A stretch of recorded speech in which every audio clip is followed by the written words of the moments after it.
Last week we watched the Rainmaker, but in the play version, and now we're going to watch the Rainmaker, the movie version, in 1956.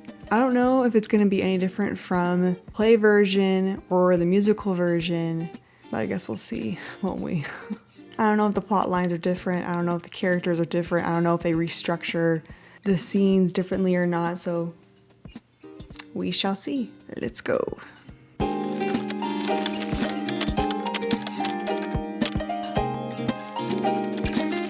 I say to you, I tell you, a tornado, I say a tornado, that's a terrible thing, a terrible thing. So, unlike the play version, and I think even the musical version, we start off immediately with Bill Starbuck. And we get to see firsthand his trickery. We get to see him selling his contraptions and selling this idea that he can make rain. And we also get to see that he's a charmer, that he loves to act with his eyeballs. Golly, he was very, very expressive. And we got to see that he's really good at running away. He found his new target. How tall are you?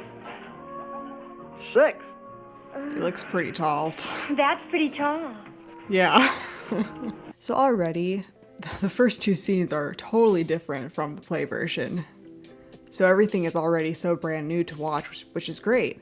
It makes this more exciting for me to react to. So within 10 minutes, we're now introduced to not only Bill Starbuck, but also HC, the dad, Noah, the older brother, Jimmy, the younger brother, and also Snooky. Snooky was not in the play version, so now we actually get to see her and Jimmy interact and actually see their relationship firsthand. And it seems like she's a pretty big flirt.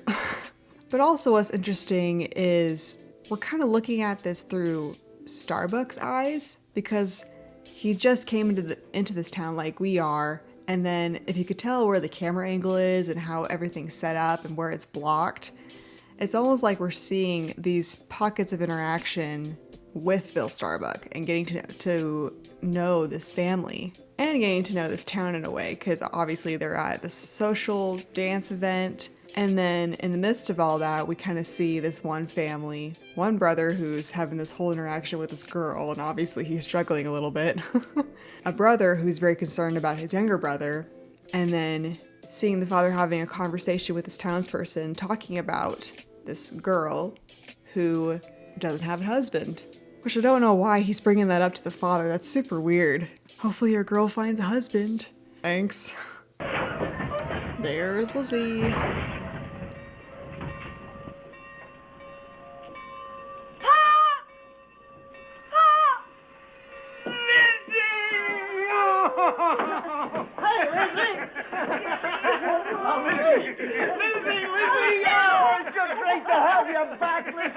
Man, the plot is going much faster in this version.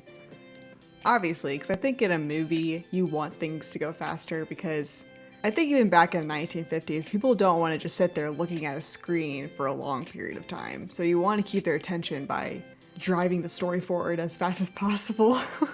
And in that scene, there were similarities in the script from the play version to the movie version between the interactions of the brother and the son and the father in the beginning there. And one quick thing to note is the older brother, Noah, in this version, he looks a lot more carefree. Like in the play version, golly, like at least with how the actor played it, he was very much a Debbie Downer. Like he rarely smiled, I think. I don't think I saw him once smile in that whole play version.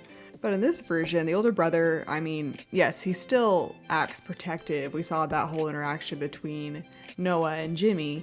However, like, he was smiling, he was really excited to see Lizzie, he hugged her, spinned her around, laughing and joking and all that. So it's a bit of a different interpretation with that character. I just wanted to point that out. But I'm playing to the big brothers. Because you didn't show yourself right. I tried, Pop, I tried. No, you didn't. You hid behind your books. You hid behind your eyeglasses that you don't even wear no more. You're afraid of being beautiful. I'm afraid to think I am. And I know I'm not. I think it's pretty interesting to see the different interpretations that this actress here is doing compared to the actress that we watched in the play version. Now, obviously, I think it also depends on directors too, how they want the actresses to portray Lizzie. But Katharine Hepburn, who plays Lizzie in this movie, she's much more strict, more firm. The play version, she was much more dreamy, wishful, bright, and smiled a lot more. Like she had a very different approach to Lizzie in that whole monologue, whereas the actress here in the movie, she's much more like strict, firm, straightforward. She's not really smiling a whole lot. Like she seems, I mean, they're both distraught, but I think in this version, she's just more so. It's just very different interpretation of the characters in these monologues. It might also have to be with the physical appearance too, because I'm not trying to be mean, I promise you. Hepburn here seems a bit older. The actress in the play version, I think she was like in her 30s, I'm not sure, but she did look young enough, but also old enough to play Lizzie, whereas here, she looks a little too old. Like she looks older, much older than Noah. And I'm not sure if that is what they were going for. They decided they wanted somebody somebody older to play Lizzie. Need any help? Who are you? My name's Starbuck. Starbuck's the name.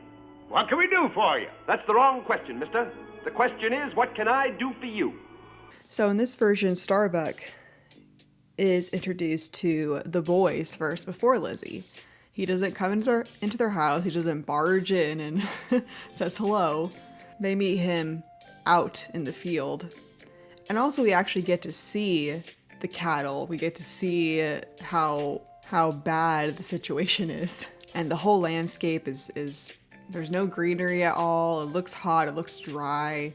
So we actually get to see the situation that this town is going through, this family is going through, because it looks like this family owns a cattle farm, so you can see how dire the situation is for them. And then Starbuck just kind of rolls right in with his red cart and says hello, and is already trying to sell them something, but I guess he knows, based on Noah's response, that he's not going to get anything out of them for right now. But we already get that connection between Starbuck and the Curie family. And all this is happening within 20 minutes, so this plot is going much faster than the play version. She's wearing pants. The horror! And before you know it, he'll be sitting right at the head of the dining room table. No, not file. He doesn't even know I'm on Earth. Bitterness. That's the word I was thinking of. This actress comes across more bitter when she delivers her dialogue compared to the actress in the play version. Whereas the play version, I think, is more sad and kind of whiny. This actress is more bitter and tired of the whole situation, I guess. Not that the two actresses don't crossfire with their approaches of the character, because I think any character you play still has the basic foundations of who they are, but the actor comes in to bring them to life, bring those foundations of that character to life and add more color to them, more layers to them. The essential character of who she is feels insecure about the fact that she's older and is not married, and wishes that some man would sweep her off her feet and make her feel loved and valued. That seems to be like kind of the basic part of who Lizzie is, of what she wants, but you can interpret that in so many different ways. And already this play version and the movie version shows us that you could play a character in different ways. I guess it comes down to one thing, to make somebody happy. And it might be File. So if you want to ask him, Pop, you go ahead and ask him. Okay, come on! That was a really pretty monologue. I actually got some chills from that monologue. That was really pretty. So I did say, she seems to be more bitter. However, just because you have a certain approach to your character does not mean you can't have these different ways of delivering your dialogue. You don't have to always sound angry. You don't always have to sound sad. It makes a character much more interesting, and as the viewer, is much more interesting to listen to. It's human. No human just screams their lines all the time. No human whispers their lines all the time. No human is always angry or always happy. Humans are in a range of different emotions. So Hepburn, the actress here, she brings a humanity to Lizzie. I think in that scene, in that monologue, I saw so much more than just bitterness from her, anger or acceptance or sadness. You know, I saw this dreamy side of her. She hopes to meet a man who loves her for who she is and is an equal to her. And also I noticed that every scene with Lizzie and Noah, I think this was in the play version too, but I just didn't notice. Noah talks down to Lizzie a lot. He brings her, in a way, back down to reality, which is not a bad thing. It's good to have people in your life that kind of bring you back down to reality and say, okay, let's think about this here. But it's like every little thing that she says, he has to make a comment on for some reason. She says, oh, I had this dream that it'll rain soon, and it was a big, this and that, and it was fantastic, and I was dancing in the rain, and all this different stuff. And he's like, a dream's a dream, that's not reality, basically. And it's like, dude, she's just talking about her dream. Like, it's okay to hope for rain. And you can see every time he brings her down, she immediately shuts down her emotions. And maybe Noah is one of the reasons why she is so strict and firm and kind of bitter about things, is because Noah is constantly down on her. Because it's okay to dream for once in a while. I think back in the play version, it's like one of the topics that is talked about is it's okay to dream and it's okay to also be in reality. There should be a balance of both. Oh, it looks like a needle. Yeah, sure does. What's the matter? Your shirt tore? Well, looks like it. What is this conversation? Sure do. Who says we're inviting you over for Lizzie? You take that back. I won't take nothing back, Jim. Take something else. Okay, compared to the play version where I felt like the punch was not deserved, this movie version, yeah, I think that might have been deserved. I think it's because of how the actors delivered their dialogue. There wasn't this natural up progression to invite a punch. The actor in the play version was much more playful, sweet, and he only got angry when he was provoked personally, I think, or someone he cared about that he felt was being attacked. He rarely raised his voice in the play version, whereas in just this scene alone, he raised his voice 3 times, and it just didn't feel like he needed to. It felt very unnecessary to get all worked up and emotional, but I guess that's the point in the movie version. They wanted the younger brother to be more irrational, more emotional, so it felt more deserved to have that punch. Whereas in the play version, it seemed like File overreacted. You're a divorced man. We'll all go on. We're just gonna say this out loud in front of the entire town. Heck, it don't hurt us none.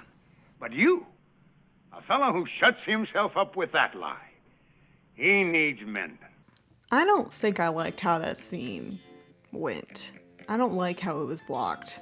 It felt like File shouldn't have hit Jimmy. Yes, Jimmy got a little emotional and he got up in his face, and I understand that, but there was no reason to go towards violence. And so the conversation after the whole punching deal happened, the conversation feels much more deep, more thoughtful, more genuine. And so he's telling File what they're looking for, what they want, that they want him to be a part of their family. But there's no reason to get emotional and all that. And File talks back and says that he doesn't want to get married. He doesn't want that lifestyle. He's happy with what he's doing now. He's happy with his life right now. And that goes to the whole topic about the shirt needing mending and all that. And it just doesn't hit that way in the movie version because Jimmy gets emotional so much. Jimmy gets angry multiple times, yelling, and it feels justified that File punches him to snap him out of it and make him shut up. And so when we have the conversation afterwards between HC and File, it just doesn't hit right. They had the same conversation, shortened, but they had the same conversation about how HC wants File to join them for dinner, wants File to be a part of their family. And HC says that he doesn't want to get married, he likes his life as is and all that. And they have the whole conversation about him not being a widow, and it doesn't hit right. It almost feels like HC and his sons kind of barged into his office and are kind of demanding something from him, and he says no and they won't listen, and so it just feels more justified what File is feeling. I don't know, I just don't like how that all was played out. Pop said, come to supper tonight, File.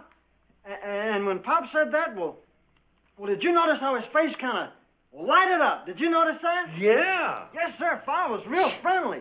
Friendly. Yeah. What happened to your eye? Yeah. Kind of swore. Make a man out of a horse. Oh my gosh. I want him to stand on his own two legs, and I want to stand on mine without having to trick him. Isn't that possible with a man? No, it ain't. I don't like it that I'm so closely and harshly comparing between the movie version and the play version at this point. Because again, I don't like how this scene was done. It feels like it's all over the place with the dialogue delivery. First off, I think in the play version, there was not any kind of emotional outburst between Jimmy and Lizzie.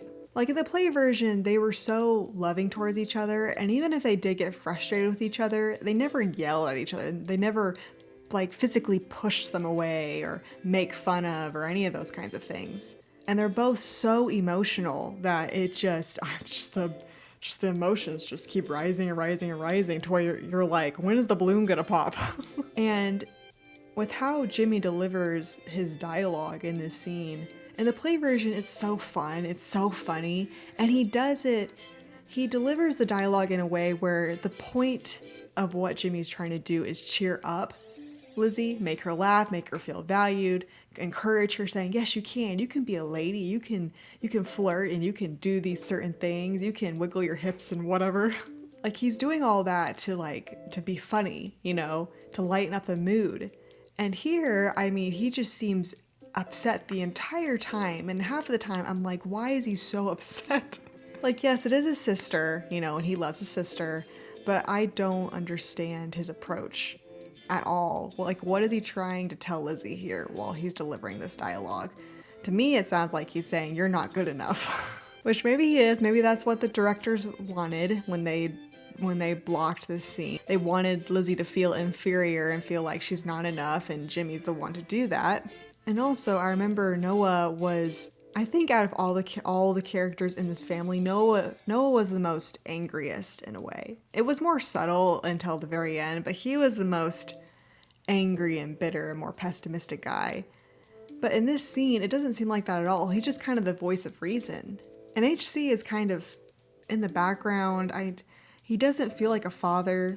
He doesn't feel like he's playing that fatherly role to encourage Lizzie when she needs it. I don't know, I just don't like the dynamic that's going on between all these characters. And also, golly, Lizzie, she's so angry. Again, I'm guessing it's a choice that Hepburn made for her character, and also how the director wanted her to play this character, but I mean, she went from giggling and pretending to be a flirty girl to just starts yelling and getting very, very angry. And like her bitterness fully comes out in this scene. Like you can tell like she is just so done with it. She's so mad. Wind? Did you say wind? Hello. Not a breath of wind. And pretty soon, way up there's a teeny little cloud the size of a mare's tail. And then up there's another cloud looking like a whitewashed chicken house. And then I look up again. And all of a sudden, there's a herd of white buffalo stampeding across the sky. Man, he is much more theatrical than I think the actor in the play version was. I can kind of start seeing why they thought that The Rainmaker would be a good musical. Because with the added music into the movie and how these actors are playing these characters, it's just bigger. I mean, just the scene alone with Starbuck doing his monologue, like, golly, like he just finessed his lines. His hand gestures, how he's using his voice, his freaking eyeballs, golly. He's very much into this role, almost to a point where I'm like, this seems a bit too much for film. This would work well in a play, but in film it feels like there's there's too much happening in the face. I'm very close up to you and I need to back off a little bit because I'm seeing too much. You gotta take my deal because once in your life you've got to take a chance on a con man. You gotta take my deal because there's dying Yeah, cattle because that that might makes pick up and sense. live. So first off, there's some really nice little pockets of humor throughout this scene that I really, really liked. Like, for example, Lizzie holding her chair above her head, pain in my neck. And I really like the blocking how, as Starbuck is trying to deliver his whole spiel, Lizzie's cleaning up. She's cleaning the food, she's cleaning the table, she's moving chairs, she's sweeping the floor. She's doing a lot. And she's doing it while Starbuck is trying to sell his idea. And she's just not having it. And you could tell she's getting in his way, she's moving him around. She's elbowing him almost while she's sweeping, like she's doing all this stuff, and it's fantastic because you can tell that I think she's starting to annoy Starbuck a little bit, and he can tell that she's just not having it with him at all.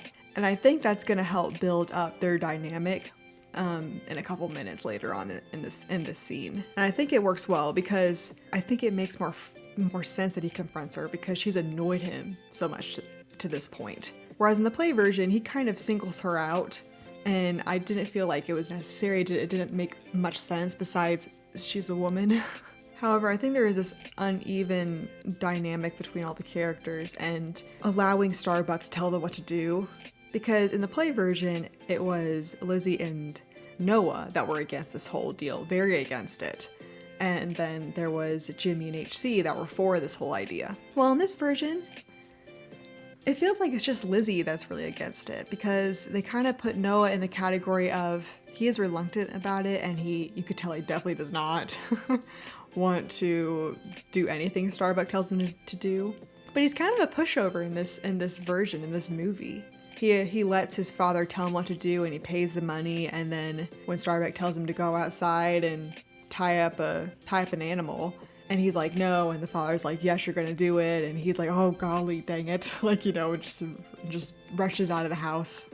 This version is a lot more laid back and much more of a pushover than the play version, which I can see why they might have decided to change up his character a little bit, because then it brings more focus to Lizzie and her issues. Because in the play version, Noah has a lot of issues too, but it's only glimpsed at in this movie so far. So because of all of that, there seems to be this uneven dynamic going on where it feels like Lizzie's alone in her opinions. It's a nice dress, too.